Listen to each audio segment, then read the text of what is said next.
This is Channel 7 Ada Nightly News, and I'm Veronica Corningstone with tonight's top story. The ongoing murder investigation. 5 students, which is 25% of Ohio Northern's population, have succumbed to the deprived acts of the Ada Strangler.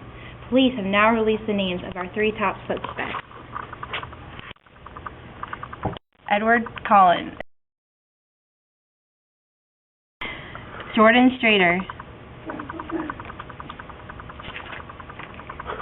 and Rodney P. Anderson. These 3 are highly dangerous. If you have any information regarding them, please call our hotline shown at the bottom of the screen, 1-800-867-5309. Now let's go to Nancy Drew at the scene of one of the crimes. Hey Nancy, tell us what has occurred. Well, all the victims seem to have similar stories. All 5 went to Ohio Northern's Health Center complaining of a cough, fever, chest pain, and breathlessness. And however, all were told by the health center that it was just seasonal allergies and stress. We believe, since all of the victims went to the same clinic, that the killer might have been creeping and targeting the vulnerable individuals. All the victims were found in pools of blood, but no outside wounds were found. All of the bodies had been taken to be autopsied. Back to you, Veronica. Thanks, Nancy. Now a quick word from our sponsor. Hi, Billy Mays here. Want to know the best way to get blood out of your clothes? Well, America's serial killers recommend OxyClean. Whether it's the spots or the splatters, whether it's ground in, smeared on, or dried up, OxyClean gets out blood that detergents leave behind.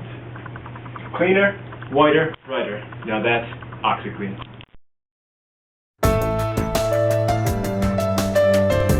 We have just received an urgent update about the Ada Strangler.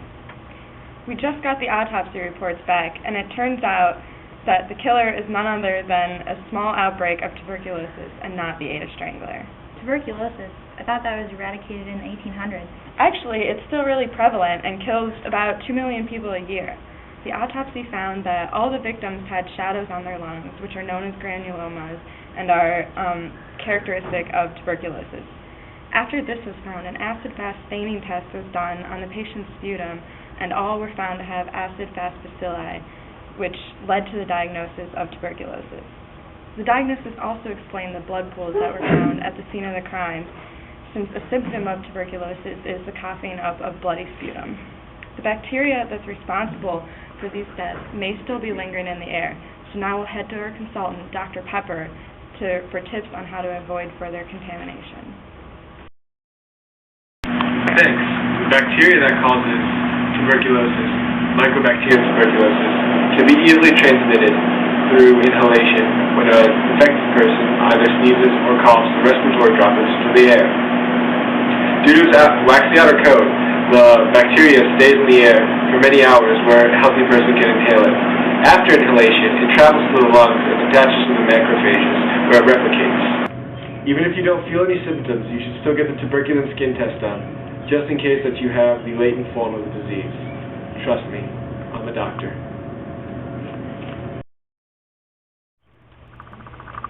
Good.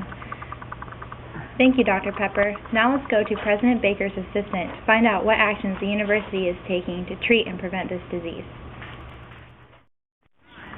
Hi, we are testing all students to determine whether they have latent or active tuberculosis.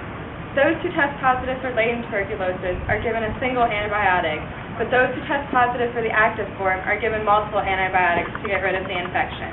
This treatment can last anywhere from 6 to 24 months. Those who test positive for the active form are also placed in isolation in the Clark building, where an exhaust system has been installed with high-efficiency particulate air filtration system. Is there a vaccine that students can get if there is a tuberculosis outbreak? Yes, but since tuberculosis is rare in the United States, the vaccine is rarely given to people. Thank you. Well, that wraps up another nightly news. Stay classy, Ohio Northern.